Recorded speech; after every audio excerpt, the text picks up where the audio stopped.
আর কথা আপনার মনে আসা উচিত আপনার নিজের কথা। ধর্মের নসিহতগুলো সর্বপ্রথম নিজের জন্য প্রযোজ্য, অন্যের জন্য নয়। সর্বপ্রথম কার জন্য প্রযোজ্য? নিজের জন্য। আমরা এতই অন্ধ হয়ে গেছি যে আমরা ভাবি কোরআনের আয়াতগুলো, রাসূল সাল্লাল্লাহু আলাইহি ওয়াসাল্লামের হাদিস বা উপদেশগুলো সব অন্যদের জন্য, নিজের জন্য না। কোনো কিছু শোনার সাথে সাথে অন্যকে বলার জন্য আপনি পেরেশান হয়ে যান। সেগুলো প্রথমে কার মানার কথা ছিল? কার সেগুলো প্রথমে অনুসরণ করার দরকার ছিল? আপনার নিজের। এই ব্যাপারটা আমাদের অবশ্যই মনে রাখতে হবে। আল্লাহর দ্বীনের ক্ষেত্রে আমরা অনেক বেশি স্বার্থপর, আমরা আত্মকেন্দ্রিক, আমরা ধান্দাবাজ হয়ে পড়ি। এই ব্যাপারটা আমাদের অবশ্যই মনে রাখতে হবে। যখন একজন স্বামী স্ত্রীর দায়িত্ব কর্তব্য সম্পর্কে কোনো হাদিস শোনে, তখন সে কি করে? সে তার স্ত্রীকে যেয়ে বলে, এই জানো আজ কি শুনেছি, মনে রেখো।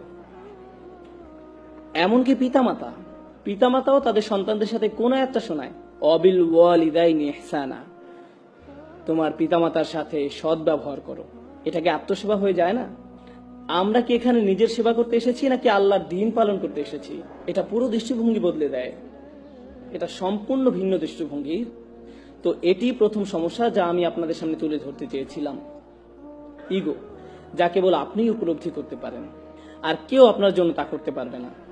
যদি আপনার অন্তরের মধ্যে ইগো থাকে, তাহলে বাইরে থেকে যতই ভালো দেখাক না কেন, তার কি মূল্য থাকবে?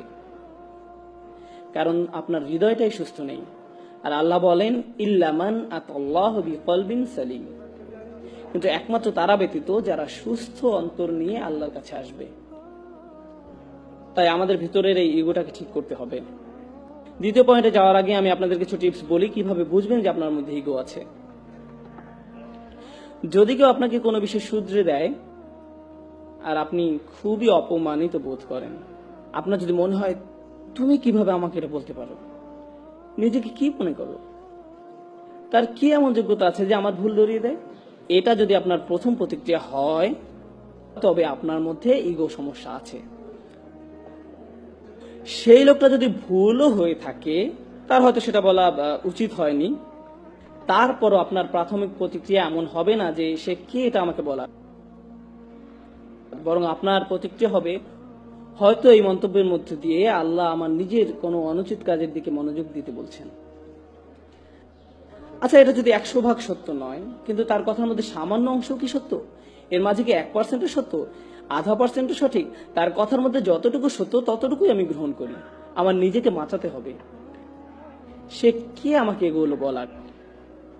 নিজের মধ্যে এমন মানসিকতা গড়ে তুলবেন না। বাজে কথার মধ্যে থেকেও ভালোটুকু বের করে আনুন, আর বাকিটা বাদ দিন।